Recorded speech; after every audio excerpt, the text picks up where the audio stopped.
નમસ્કાર દોસ્તો, સ્વાગત છે આપ સર્વનું તમારી પોતાની YouTube channel ocean coaching classes પર। મિત્રો, આજે આપણે ધોરણ 7ની વિજ્ઞાન વિષયની સ્વ અધ્યયન પોથી જે નવી આવી છે 2025-26માં, તે નવી સ્વ અધ્યયન પોથીના ભાગ નંબર 2ની અંદર આપણને આપેલો પાઠ નંબર 3 ઉષ્માનું સંપૂર્ણ સોલ્યુશન આપણે આ વિડીયોની અંદર જોવાના છીએ। મિત્રો, આપણી આ ચેનલ ઉપર ધોરણ 7ની જે સ્વ અધ્યયન પોથી છે તે સ્વ અધ્યયન પોથીના દરેક ભાગના અને દરેક વિષયના દરેક પાઠના સંપૂર્ણ સોલ્યુશનના વિડીયો અને પીડીએફ બંને મુકાઈ ચૂક્યા છે। અને હવે ખાસ વાત એ છે કે પીડીએફ તમે તમારા વોટ્સઅપ પર પણ મેળવી શકો છો। તો જરૂરથી આજને આજે જ મેળવી અને આ સ્વ અધ્યયન પોથીનો અભ્યાસ કરી લેજો। સાથે સાથે આપણા વોટ્સઅપ ગ્રુપમાં પણ જોડાઈ જજો, જેથી કરીને આવનારા તમામ વિડીયો અને પીડીએફની લિંક તમને વોટ્સઅપ પર પ્રાપ્ત થતી રહે। ચાલો દોસ્તો, તો શરૂ કરીએ આપણે ધોરણ 7 વિષય વિજ્ઞાન સ્વ અધ્યયન પોથી પાઠ નંબર 3 ઉષ્માનું સંપૂર્ણ સોલ્યુશન। એમાં પ્રશ્ન નંબર 1, વિકલ્પો। પહેલો સવાલ, નીચેના પૈકી કયો પદાર્થ ઠંડો હોતો નથી? તો જવાબ આવશે વિકલ્પ ડી, તરત જ બનાવેલી ચા। બીજું, પાત્ર એમાં ગરમ પાણી, પાત્ર બીમાં ઠંડુ પાણી અને પાત્ર સીમાં હુંફાળું પાણી છે। હવે પાત્ર એમાં ડૂબાડેલો હાથ પાત્ર સીમાં મૂકતા કેવો જણાશે?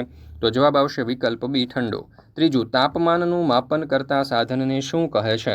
તો જવાબ આવશે વિકલ્પ એ, થર્મોમીટર। ચોથું, માનવ શરીરનું સામાન્ય તાપમાન કેટલું હોય છે? તો જવાબ આવશે વિકલ્પ એ, 37°C। પાંચમું, પ્રયોગશાળાના થર્મોમીટરની રેન્જ કેટલી હોય છે? તો જવાબ આવશે વિકલ્પ સી, -10° થી 110°C। છઠ્ઠું, ધાતુની પટ્ટીમાં ઉષ્મા વહન પ્રયોગ સંદર્ભે નીચેના પૈકી કયું વિધાન સત્ય છે? તો જવાબ આવશે વિકલ્પ બી, મીણબત્તી પાસે રહેલી પિન સૌથી પહેલાં પડી જાય છે।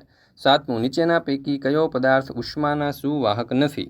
તો જવાબ આવશે વિકલ્પ ડી, પેન્સિલ। આઠમું, નીચેના પૈકી કઈ ઘટના ઉષ્માનયન જોવા મળે છે? તો જવાબ આવશે વિકલ્પ ડી, એ અને સી બંને, એટલે કે પાણીનું ઉકાળવું અને તપેલીમાંના દૂધનું ગરમ થવું। મિત્રો, ધોરણ 3થી 10ની નવી સ્વ અધ્યયન પોથી 2025-26 આવી ચૂકી છે અને આ નવી સ્વ અધ્યયન પોથીની અંદર આપવામાં આવેલા દરેક પાઠના દરેક વિષયના સંપૂર્ણ કલરફુલ સોલ્યુશનની પીડીએફ હવે તમે વોટ્સઅપ પર મેળવી શકો છો। અને વોટ્સઅપ પર તમારે સ્વ અધ્યયન પોથીના સોલ્યુશનની પીડીએફ મેળવવી હોય તો નંબર આપેલો છે 7046222254।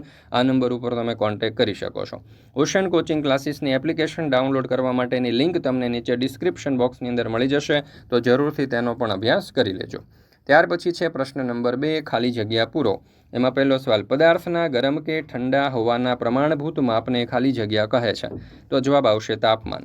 બીજું, ઉષ્માના ગરમ છેડાથી ઠંડા છેડા તરફ વહન થવાની પ્રક્રિયાને ખાલી જગ્યા કહે છે? તો ઉષ્માનું પ્રસરણ। ત્યાર પછી છે ત્રીજું, જે પદાર્થો પોતાનામાંથી ઉષ્માનું વહન સરળતાથી થવા દે છે તેને ઉષ્માના સુવાહક પદાર્થો કહે છે। ચોથું, જે પદાર્થો પોતાનામાંથી ઉષ્માનું વહન સરળતાથી થવા દેતા નથી તેમને ખાલી જગ્યા કહે છે? તો ઉષ્માના મંદવાહક અથવા તો અવાહક પદાર્થો। પ્રશ્ન નંબર 3, મને ઓળખો। એમાં પહેલો સવાલ, હું પ્રવાહીના તાપમાનનું માપન કરું છું, તો લેબોરેટરી થર્મોમીટર। બીજું, હું મનુષ્યના શરીરના તાપમાનનું માપન કરું છું, તો ક્લિનિકલ થર્મોમીટર। ત્રીજું, હું થર્મોમીટરમાં ઉપયોગમાં લેવાતી ધાતુ છું, તો પારો। ત્યાર પછી છે પ્રશ્ન નંબર 4, વર્ગીકરણ કરો। અહીંયા રબર, ખીલી, ચામડું, તાંબાનો તાર, કાગળ, પેન્સિલ, સોનું, એલ્યુમિનિયમ જેવા આપણને નામ આપેલા છે। એમાં ઉષ્માના સુવાહક પદાર્થોમાં જોઈએ તો તાંબાનો તાર, એલ્યુમિનિયમ, સોનું અને ખીલી। અવાહકની અંદર આવશે ચામડું, રબર, કાગળ અને પેન્સિલ। ત્યાર પછી છે તફાવત, પ્રશ્ન નંબર 5, ક્લિનિકલ થર્મોમીટર અને લેબોરેટરી થર્મોમીટર। તો જો ક્લિનિકલ થર્મોમીટરમાં 35°થી 42°C સુધીના તાપમાન દર્શાવતા આંક આપેલા હોય છે, જ્યારે લેબોરેટરી થર્મોમીટરમાં -10°C થી 110°C સુધીના તાપમાન દર્શાવતા આંક છાપેલા હોય છે। ક્લિનિકલ થર્મોમીટરમાં ખાંચ હોય છે, લેબોરેટરી થર્મોમીટરમાં ખાંચ હોતી નથી। ક્લિનિકલ થર્મોમીટર છે તે શરીરનું તાપમાન માપવા માટે વપરાય છે, જ્યારે લેબોરેટરી થર્મોમીટર એ પદાર્થનું તાપમાન માપવા માટે વપરાય છે। ઉષ્મા વહન અને ઉષ્માનયન। તો ઉષ્મા વહનમાં ગરમ થયેલા અણુઓ સંપર્કમાં રહેલા અણુને ગરમી આપે છે અને ગરમ થયેલો અણુ પોતે સ્થાનાંતર પામતો નથી, જ્યારે ઉષ્માનયનમાં ગરમ થયેલા અણુઓ હલકા બની સ્થાનાંતર પામે છે અને તેનું સ્થાન ઠંડા અણુઓ લે છે। આમ અણુઓના સ્થાનાંતરથી ગરમી પ્રસરે છે। ઉષ્મા વહનમાં જોઈએ તો ઘન પદાર્થો ઉષ્મા વહનથી ગરમ થાય છે અને ઉષ્માનયનથી જોઈએ તો પ્રવાહી અને વાયુ પદાર્થો ઉષ્માનયનથી ગરમ થાય છે। ત્યાર પછી છે ઉષ્માનયન અને ઉષ્મા વિકિરણ। તો ઉષ્માનયનમાં આપણે જોઈએ તો ઉષ્માનયનમાં ગરમ થયેલા અણુઓ હલકા બની સ્થાનાંતર પામે છે અને તેનું સ્થાન ઠંડા અણુઓ લે છે। આમ અણુઓના સ્થાનાંતરથી ગરમી પ્રસરે છે। ઉષ્મા વિકિરણ, તો ગરમ પદાર્થમાંથી ગરમી માધ્યમને ગરમ કર્યા સિવાય સીધી દૂર રહેલા ઠંડા પદાર્થને મળે છે. ઉષ્માનયનમાં જોઈએ તો ઉદાહરણ તરીકે તપેલીમાં પાણી ગરમ થવું. ઉષ્મા વિકિરણમાં જોઈએ તો સૂર્યની ગરમી મળે છે. ત્યાર પછી છે પ્રશ્ન નંબર 6, માંગ્યા મુજબ જવાબ આપો. પહેલો સવાલ, ડૉક્ટરના થર્મોમીટરથી ઉકળતા પાણીનું તાપમાન માપી શકાય કેમ? તો જવાબ આવશે ના. ડૉક્ટરના થર્મોમીટરથી ઉકળતા પાણીનું તાપમાન માપી શકાય નહીં, કારણ કે ડૉક્ટરના થર્મોમીટરની રેન્જ સામાન્ય રીતે 35°C થી 42°C હોય છે, જ્યારે ઉકળતા પાણીનું તાપમાન આશરે 1000°C હોય છે. આથી ઊંચું તાપમાન માપવા માટે પ્રયોગશાળાનું થર્મોમીટર ઉપયોગમાં લેવાય છે. બીજું, ઉનાળામાં લોકો શા માટે હિલ સ્ટેશન ઉપર ફરવા જાય છે? તો ઉત્તર, ઉનાળામાં તાપમાન ખૂબ વધુ હોય છે, ત્યારે હિલ સ્ટેશનો પર વાતાવરણ ઠંડુ અને આહલાદક હોય છે. તેથી લોકો ગરમીથી રાહત મેળવવા માટે હિલ સ્ટેશન ઉપર ફરવા જાય છે. ત્રીજું, ઉનાળામાં શા માટે સુતરાઉ કાપડના વસ્ત્રો પહેરવામાં આવે છે? તો ઉત્તર, સુતરાઉ કપડાં ગરમીમાં રાહત આપે છે અને શરીરને ઠંડુ રાખે છે. સુતરાઉ કાપડ પરસેવાને સરળતાથી શોષી લે છે, જેનાથી શરીરને ઠંડક મળે છે. સુતરાઉ કાપડ હવા અવરજવર માટે ઉત્તમ છે, એટલે કે તે શરીરમાંથી ગરમીને બહાર નીકળવા દે છે અને બહારની ઠંડી હવાને અંદર આવવા દે છે, જેનાથી શરીર ગૂંગળામણ અનુભવતું નથી. ચોથું, કાળા રંગના પાત્રમાં પાણી શા માટે ઝડપથી ગરમ થાય છે? તો ઉત્તર, કાળો રંગ ઉષ્માનું સૌથી વધુ શોષણ કરે છે. જ્યારે સૂર્યપ્રકાશ અથવા તો અન્ય કોઈ ગરમીનો સ્ત્રોત કાળા રંગના પાત્ર પર પડે છે, ત્યારે કાળી સપાટી પ્રકાશના કિરણોને શોષી લે છે. શોષાયેલી આ ઉર્જા ગરમીમાં રૂપાંતરિત થાય છે, જેના કારણે પાત્રની અંદર રહેલું પાણી વધુ ઝડપથી ગરમ થાય છે. પાંચમું, કુકરનો હાથો શા માટે એબોનાઇટનો રાખવામાં આવે છે? તો ઉત્તર, પ્રેશર કુકર ખોરાક રાંધવા માટે વપરાતું હોવાથી તે ઉષ્માની સુવાહક ધાતુનું બનેલું હોય છે. પ્રેશર કુકરની ધાતુ ખૂબ ગરમ થવાથી તેને હાથથી પકડી શકાતી નથી. પ્રેશર કુકરના એબોનાઇટના હાથા અવાહક હોવાથી તે ગરમ થતા નથી. આથી એબોનાઇટના હાથા વડે પ્રેશર કુકરને પકડી શકાય છે. તેથી પ્રેશર કુકરને એબોનાઇટના હાથા હોય છે. છઠ્ઠો સવાલ, દરિયાઈ લહેર કેવી રીતે ઉત્પન્ન થાય છે? તો ઉત્તર, દિવસે સમુદ્રના પાણી કરતાં જમીન ઝડપથી ગરમ થાય છે. જમીન પરની ગરમ હવા ઉપર તરફ ગતિ કરે છે. તેની જગ્યા લેવા સમુદ્ર પરની ઠંડી હવા જમીન તરફ ઘસી આવે છે. સમુદ્ર પરથી આવતી ઠંડી હવાને દરિયાઈ લહેરો કહે છે. ત્યાર પછી છે 7મો સવાલ, થર્મોમીટરનું માપન કરતી વખતે કઈ કઈ બાબતો ધ્યાનમાં રાખવી જોઈએ? તો પહેલું, થર્મોમીટરને જંતુનાશક પ્રવાહી વડે બરાબર સાફ કરવું જોઈએ. બીજું, થર્મોમીટરના મર્ક્યુરીવાળા ભાગના વિરુદ્ધ છેડા પરથી પકડીને હળવેથી થોડોક ઝાટકો મારો, જેથી થર્મોમીટરની સાંકડી નળીમાં રહેલ મર્ક્યુરી 35°Cના આંકની નીચે ઉતરી જાય. ત્રીજું, થર્મોમીટરને તેના મર્ક્યુરીવાળા ભાગ આગળથી પકડવું નહીં. 8મું, દરિયા કિનારાના વિસ્તારમાં સમ વાતાવરણ શા માટે હોય છે? શા માટે કહે છે? તો ઉત્તર, દિવસ દરમિયાન સમુદ્રનું પાણી ધીમે ધીમે ગરમ થાય છે અને ગરમી શોષે છે. રાત્રિ દરમિયાન આ પાણી ધીમે ધીમે ઠંડુ પડે છે અને દિવસ દરમિયાન શોષેલી ગરમીને વાતાવરણમાં છોડે છે. આનાથી જમીનની જેમ તાપમાનમાં અચાનક મોટો ઘટાડો થતો નથી. પરિણામે દરિયા કિનારાના વિસ્તારોમાં દિવસ અને રાત્રિના તાપમાન વચ્ચે તફાવત ઓછો રહે છે અને આખા વર્ષ દરમિયાન તાપમાનમાં પણ બહુ મોટો બદલાવ આવતો નથી. આ જ કારણ છે કે દરિયા કિનારાના વિસ્તારોમાં વાતાવરણ સમશીતોષ્ણ અને સુખદ રહે છે. 9મો સવાલ, વેન્ટિલેશન શા માટે ઉપરની તરફ રાખવામાં આવે છે? કારણ કે ગરમ હવા હંમેશા હલકી થઈને ઉપરની તરફ ગતિ કરે છે. ઘરમાં જ્યારે હવા ગરમ થાય છે ત્યારે તે ઉપરની તરફ ઉઠે છે. જો વેન્ટિલેશન ઉપરની તરફ રાખવામાં આવેલું હોય તો આ ગરમ હવા સરળતાથી બહાર નીકળી શકે. આ જ સમયે નીચેથી તાજી અને ઠંડી હવા ઘરમાં પ્રવેશે છે. આમ વેન્ટિલેશન ઉપર રાખવાથી ગરમ હવા બહાર નીકળી જાય છે અને રૂમમાં સતત તાજી હવાનો પ્રવાહ જળવાઈ રહે છે.